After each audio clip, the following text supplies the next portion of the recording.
Bantamweight fight across the wire on Saturday night. UFC Vegas 78. Luque versus RDA. Out is the former Bantamweight champ Cody Garbrandt, and Mario Bautista is searching for an opponent. They want to keep him on the card. His teammate Marcus McGee successful last Saturday night. His other teammate on the marquee coming up this weekend in Sugar Sean O'Malley. So for Bautista, on incredibly short notice, earlier on this week, it's late Monday night.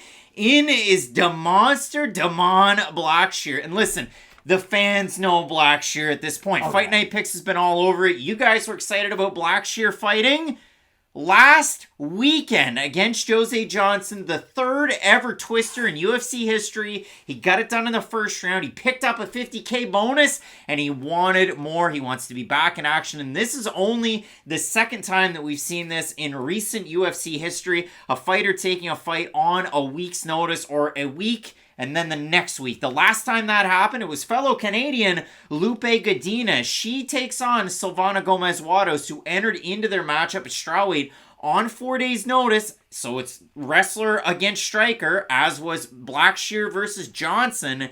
And it's Godinez going out there getting the first round submission win. So a week later, she moves up a weight class, takes on Luana Carolina, drains her energy systems wrestling in the first round, loses the second, loses the third. For Blackshear in this one, he takes a fight, 7-7, and all of a sudden you're trying to look like a Godinez, or the best example, Khamzat Chimaev, who fought John Phillips on a Wednesday at 185 pounds, and a week later came in at welterweight, taking on Rhys McKee, getting the win there. So a lot of similarities between Blackshear going short notice opponent, getting a giant first round win, to now taking on a bigger fish, I guess, in the division. And when you look at a guy like Damon Blackshear, we knew how good of a wrestler he was, not just high school pedigree, but what he's brought into the octagon. CFFC featherweight title challenger against Pat Sabatini. I think we let all the naysayers nay at this point that said, well, Blackshear, he lost to Moutinho, or he couldn't beat Yusuf Zalal, or he lost to Fred Basharat. But if you remember the Basharat fight, flying jump kick, or like he was Travis Brown and Fabricio Verdum in the first round against Basharat, and rallied in the third round of this one. Now he looks amazing. 2 giant finishes in a row. And again, he's taking on a giant name to MMA fans in Mario Bautista. And this is kind of a surprising fight for Bautista to take, if we're being honest, because he's going from fighting a guy in Cody Garbrandt who has that big name, has all the notoriety, and that's one of those opponents where, hey, if you beat Garbrandt, only crazy things are going to happen from that point on. Damon Blackshear might be a more difficult opponent at this stage of his career, but he does not have the name or the notoriety of the previous opponent. To put this into context, and I'll throw it up there on the screen, Mario Bautista has between 7,000 and 8,000 Instagram followers. Cody Garbrandt has 2.7 million Instagram followers. He's one of the more popular UFC fighters. Oh, without a doubt. Like, his championship run was a very memorable one. I know he lost to TJ a couple of times, but him beating Dominic Cruz really put him on the map as one of the bigger stars in the organization. And I know he's not in the prime of his career at this point, but he's in that position that the UFC puts a lot of guys in his position at. Hey, you're going to fight this young guy who hits really, really hard, and he's probably going to try to make a name off of you. And for Bautista, he was the one getting ready for a fight this weekend, not like where Blackshear is like, oh, I'm kind of done with it. Oh no, I'll just take another one. So hopefully that kind of reset isn't a big deal for Blackshear, but you bring it up. He is a tremendous grappler, and his wrestling can go along with it. And when he gets guys to the mat, that twister finish was absolutely insane. Like, anytime you see a twister, it's like seeing a 4 home run game. It's something that just makes you really go, wow. But fighting a guy like Bautista, I don't know if he's going to have that success on the feet that can then help him set up the wrestling.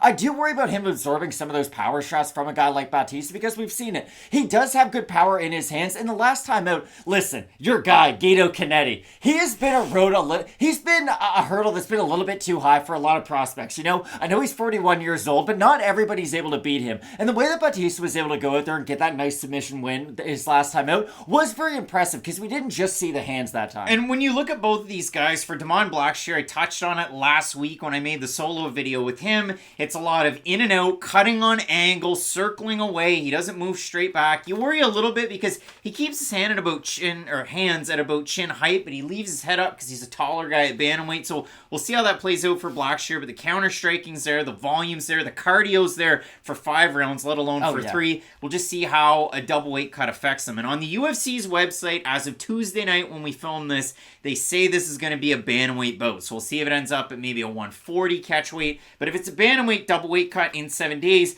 and for Mario Bautista, again, high school wrestling pedigree. He's undefeated coming into the UFC. His debut is against Corey Sandhagen.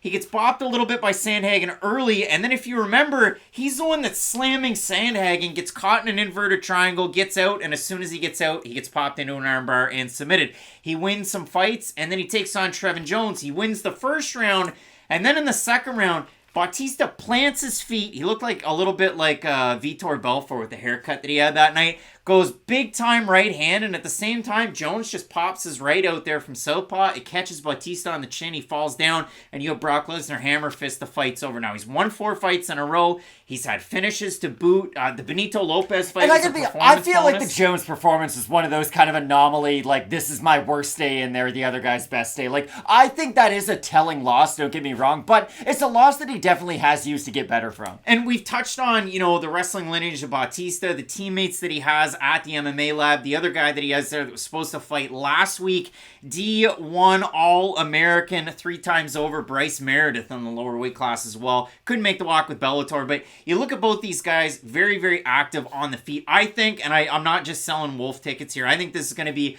a very close competitive fight, even though it's on short notice, because we always heard about Cody Garbrandt's wrestling out of Ohio when he came into the UFC, but we didn't really see it as much. And I think Bautista would have brought a wrestling heavy game plan against Garbrandt to where you do that against Blackshear. Blackshear's so fast in the scrambles. And for Blackshear, when you look at this one, in terms of guys that got twisters in the UFC, okay, so Korean Zombie in the rematch against Leonard Garcia. First fight, effing amazing. Second fight, you get a fairly quick submission win for the Korean Zombie. What does Leonard Garcia go on to do? Lose 4 in a row, and then he's out of the UFC fighting with Legacy.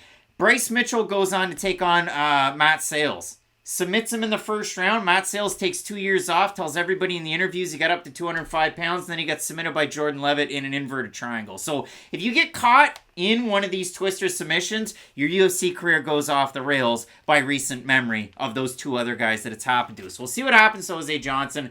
Mario Bautista is about a 3-1 favorite right now. We threw this one out there to you guys in the YouTube community tab, Matt, and the folks have voted in the last day. 1,300 total votes, 58% going with Mario Bautista. Tyler Ferreira saying, wow, this is a sick fight. I'd give Bautista the edge, but wouldn't be surprised if Blackshear pulls it off.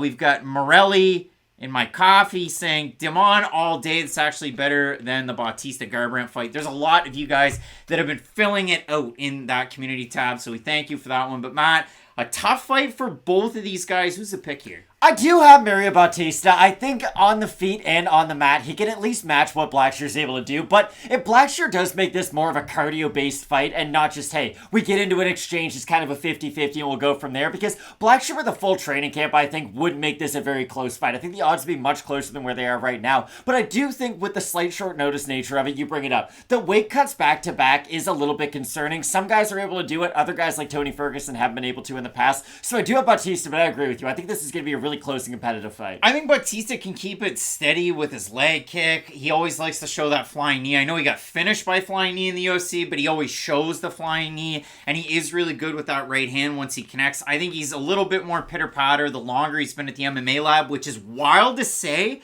because when he was done with high school and a very young man, in 2013 he moved to Arizona to start training at that gym. So he's been there for a really long time. I ever so slightly have Bautista, but you can make an awesome account for Damon Blackshear in this matchup. I'm there to listen to you, and I think Blackshear has a better shot of winning this fight than Jaylen Brown has to learn dribbling with his left hand. So Matt, way to reuse my joke from some last big time fights on this card. We also have that finale of The Ultimate Fighter at bantamweight. We're waiting on that fight. Will it be Rico DeShulo? Will it be Cody Gibson? As soon as that one pops up, we will let you know here on the channel. So keep it locked in with Fight Night Picks. We always say, let's get into it.